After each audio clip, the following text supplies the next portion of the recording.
Trump stared at the masked man. A sense of unease filled his chest. He knew this voice, but he couldn't quite place it. "What do you want?" Trump asked, trying to buy some time. The masked man smiled slightly. "We don't want anything from you, Mr. President. Everything is already under our control. I'm simply offering you a choice."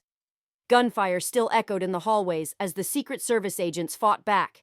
Time was running out. The masked man took slow, deliberate steps toward Trump.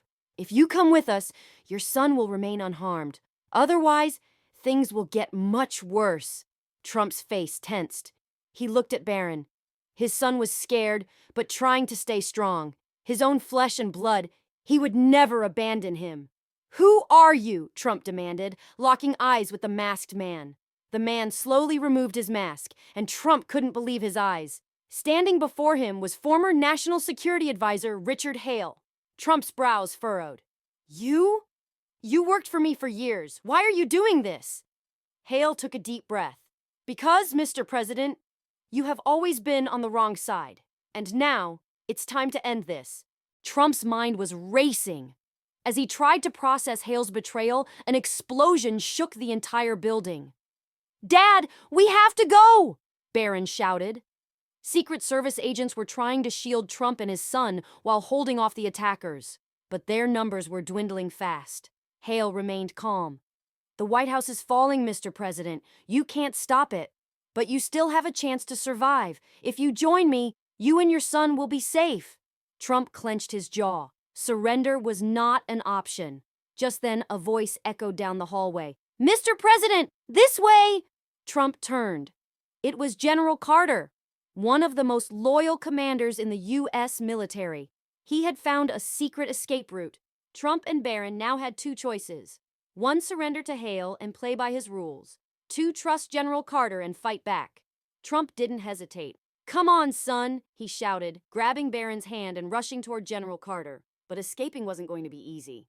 General Carter and his soldiers led Trump and Barron through a hidden tunnel.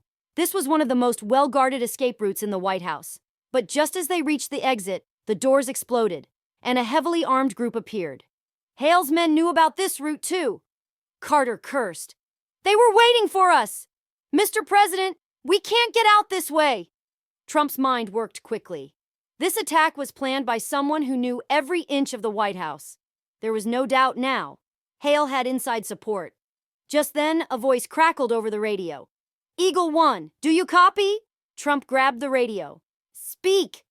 "Mr. President, we have an evacuation helicopter ready in the South Lawn, but we don't have much time." Trump took a deep breath. "Understood. We're heading there now." But reaching the South Lawn was going to be a battle in itself. The White House lawn had turned into a war zone. A helicopter hovered overhead while soldiers engaged in fierce combat. As Trump and Barron, led by General Carter, ran toward the evacuation point, sniper fire rang out. Bullets whizzed past them. "Move!" General Carter shouted. Trump pulled Barron forward, running as fast as he could. But just as they neared the helicopter, an explosion knocked them to the ground. Hale appeared with his men. "It's over, Mr. President!" Trump and Barron lay on the ground, surrounded by enemy rifles. There was no escape. But then, something unexpected happened. From above, a missile struck Hale's men, causing a massive explosion. Trump looked up. A fleet of military drones had appeared in the sky. A voice came over the radio. "Mr. President, your backup has arrived." Elon Musk's private security forces launched a counterattack against Hale's men. Trump, Barron, and General Carter took advantage of the chaos and sprinted to the helicopter. As the chopper lifted off, Trump looked down. The White House was in flames. But the fight wasn't over yet. Hale had escaped and was still out there. A familiar voice came over the radio. Elon Musk. "Mr. President, we're not just going to escape. We're going to take the White House back and hunt down every traitor involved in this coup." Trump narrowed his eyes. This battle was just beginning. The helicopter carried Trump, Barron, and General Carter to a secret bunker hidden deep within the Rocky Mountains.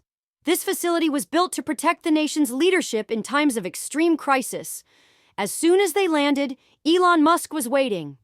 "Mr. President, we don't have much time," Musk said, leading them inside. "Hale and his people have taken control of Washington, D.C., but we still have a chance to stop them." Trump's expression hardened. How?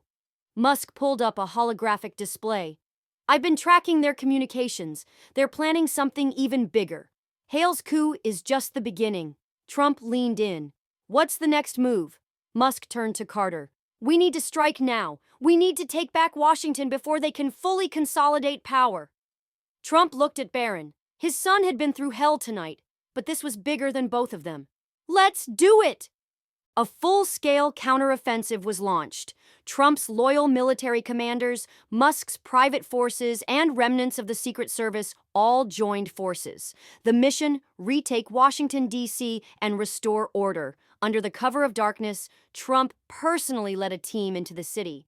The streets were filled with armored vehicles, rogue operatives, and heavily armed mercenaries. The battle for the White House had begun. As explosions lit up the night sky, Trump and Musk's forces pushed forward. Meanwhile, Hale was waiting inside the Oval Office. His men were well prepared. This wouldn't be an easy fight. As the firefight raged on, Trump and his team finally broke through the White House defenses. They stormed the Oval Office. Hale stood inside, gun in hand. You should have taken my offer, Mr. President. Trump didn't flinch. And let a traitor like you win? Never! Bang! A gunshot echoed through the room. Hale collapsed. It was Barron who had fired. Trump turned to his son, eyes wide. Barron's hands were shaking, but he stood tall. He was going to kill you, Dad, Barron said, his voice steady. Trump walked over, placing a firm hand on his son's shoulder. You did what you had to do. The battle was over. Washington was saved. But one thing was clear.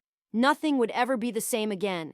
If you like this story, please don't forget to like the video and share it with your friends. Subscribe to our channel and turn on notifications for more inspiring stories. Remember, sometimes a small act of kindness can completely change a life.